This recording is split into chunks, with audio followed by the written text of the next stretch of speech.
Hey there guys, it's Oscar from Apollo Gaming. Today we're on a bit of Kerbal space program, kind of flight space simulator, and today we're going to do a basic kind of introduction of how to do basic construction and just get into orbit of the planet Kerbal.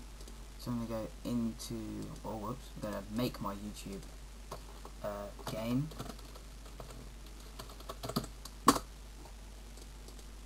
Right, so I've done this. Right, we've got our launch pad over here, we've got our tracking station, we've got our space plane, and we've got our vehicle assembly. So we're going to go straight into the vehicle assembly. Right, now you've got all your command ships, kind of your pods here. So we want this one in the middle here, the Mark 1. Click on it and scroll up and click again. Right click to rotate, all the basic stuff. First thing we want to do is we want to go to utilities and get the Mark 16 parachute. Put that on top. This is in case we mess up and we don't want to just basically let our person crash, so we're going to have a parachute just to catch them if they fall. Next thing we want is we're going to go into structural and get the TR-18A stack decoupler. Put this underneath. This will basically separate off this stage, so when the parachute goes, it only has to carry the pod rather than the whole rocket that will be underneath. Next thing, control the advanced SES module, just stick that underneath. This will keep us balanced so we don't have to fly it manually. Very helpful. Then we want to get this fuel tank, stick that underneath with this rocket here. This is a very stable rocket, and it looks a lot similar to this one, but it's a lot thinner nose cone, if you know what I mean. And because this one here has a lot more thrust, and while the one we're using here is a lot more agile. Then we'll stick another decoupler underneath. This is the stage we're going to use in space. Just drag it up a bit. Right, now we're going to want to put 3 of these fuel tanks under each other. Oh, whoops, there we go. And then the rocket for thrust. This is going to be the bit that gets us out of the atmosphere. Right, now what we're going to need now, after we've got this rocket, is some extra rockets to get a bit further up. So we're going to click on the symmetry mode twice until we get 3 points up. Then go into structural and get a radial decoupler. They work just the same as the normal ones do. So place that there, and as you can see now we have 3. Now go into propulsion again and get some fuel tanks. So we want to put one of them perfectly in line. We don't want it like on the side or whatever, because you can put them like this, and then as you can see they're not being fully used. So I want to place it straight in the middle with another one underneath, followed by the thrust rocket. And this is going to be our thing. So we're going to structural again and get some strut connectors. These will hold our rocket together, so place them like that, and another set at the top. This is basically our rocket done. But now we're going to make it a bit more aerodynamic, so we're going to stick a nose cone on top of each one of these, and go down to this winglet, and place that just here. So it doesn't hit the strut connector, but so it's still effective. And this is going to be our full-on rocket here. Now, we need to set up the staging. We want these rockets to go off first, so as you can see they highlight here. So that's fine. Then, when these decouple, we want this rocket to go off. So we're going to drag this rocket into this section. Same with this one, we want this rocket to go off when that disconnects. Now this is all finished, so we're just going to name it.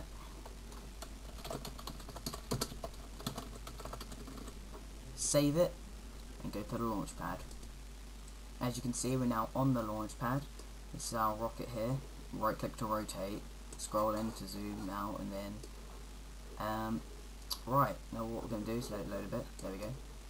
Now we're going to hit T, and if you watch here, when we hit T, the SES comes on. This helps us stay stable.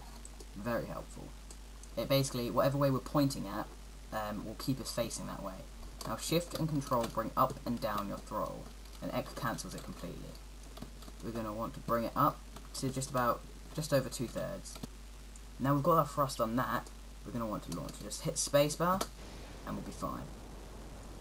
As you can see, it's getting speed quite quickly. I mean, we're already on 30 meters a second, which in real life is very quick. We've got Jebediah Kerman down here. So, we're just going to let this rocket go. We can right click to see our fuel. Each of the rockets, as you can see, we've already gone down halfway in this first tank. So, we're just going to let this thing basically thrust its way up. It should make to, I think, about 10,000 meters with these outer rockets. So, we're just going to leave it to it. Right now, as you can see, we're about 6,500 meters. We have very little fuel left, but we will start gaining speed very quickly now.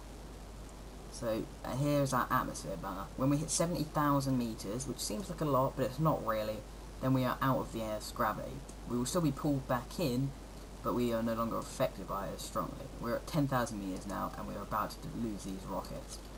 So when we do this, right, we're going to hit spacebar, turn up throttle a bit so we keep gaining speed, and hit T. Now use the WASD keys as kind of to tilt yourself. And if you start rolling one way, then you, like I am kind of a bit to the left, then you can hit Q and E to use your roll, just like that. And try to get yourself on that point, on the 45-degree circle, and hit T again. Now it's locked at a 45-degree angle. And as you can see, we're at 20,000 meters now. If you press M, you get your map, our apoapsis. That's the point where you start falling again. Like when you chuck a rock up in the air, it gets to a certain height, then starts to fall. That's where we're going to go to. And we're already down to this tank, the middle tank. So we're just going to turn the throttle down quite a fair amount. As you can see, we're still, we're losing speed, but we're gaining it now, I think. But basically, this has to be at least 70,000 meters, so we're out of the atmosphere. But at 30,000 meters, we're still going down quite fast with our fuel. So we're going to turn over in a second. Now, just take T off again, turn over to about this point, keep yourself balanced, and there you go. Now, as you can see, now we're switching to orbit speed, because we are in a sub-orbit, technically.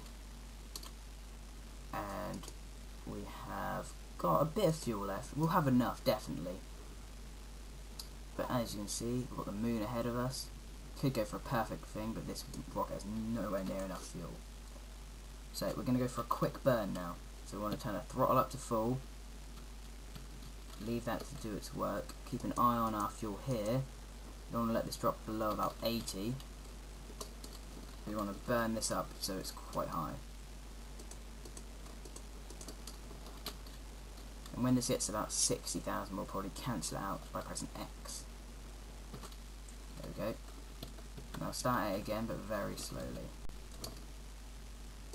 As you can see, we have about 80 fuel. It doesn't matter if you're out a bit, because as long as you keep yourself controlled and don't waste any fuel, you should be perfectly fine.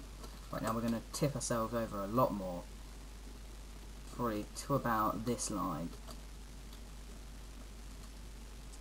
Right, and now our T minus, that's how close we are to the apoapsis. When that hits 0, we will start falling again.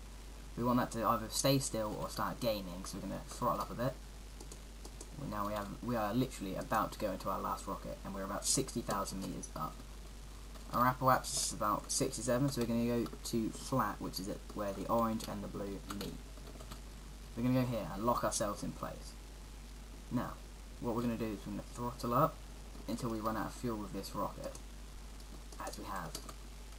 Now that's about 69,000, so we're going to hit spacebar again and go into our next rocket, and this can be turned straight down. We have not very much fuel to use.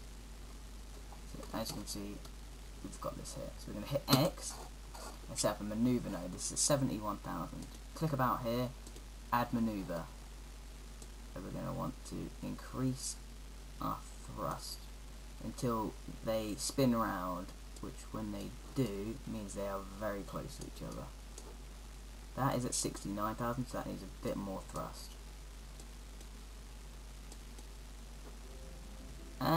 They're not perfectly in line, but they will probably do. So if we leave this now, we click off or whatever, it should go. There we go. Now our maneuver is in 30 seconds. So we want to get ourselves lined up with the blue maneuver node and lock ourselves in place. We have 20 seconds. And after 70,000 meters, we can use these, which are speed accelerators or time accelerators. So full stop and comma, turn them up and down. So we're going to turn it up quickly, just till that gets 0. And now we're going to burn. Just do a really quick burn until this hits the 0. We've still got plenty of fuel left. About there. That'll probably be. As you can see, we're in a nice orbit now. although our periaps is still lower than 70,000. So now we can basically fly it manually just to get that up a bit. Put a bit more thrust in. And now 70,000, 140,000. They're not a perfect circular orbit, but we have plenty of fuel, so if we need to, we can adjust it. So what we're going to do is we're going to time accelerate our way around. We cannot walk faster than this time, but it doesn't matter. As you can see, we are now in a stable orbit. It's working around the planet Kerbal. Now, what we're going to do here is we're going to set up another maneuver straight after the apoapse, where we accelerate even until they're about the same when they start spinning. So now we're going to watch where the node is, and it's nearly here.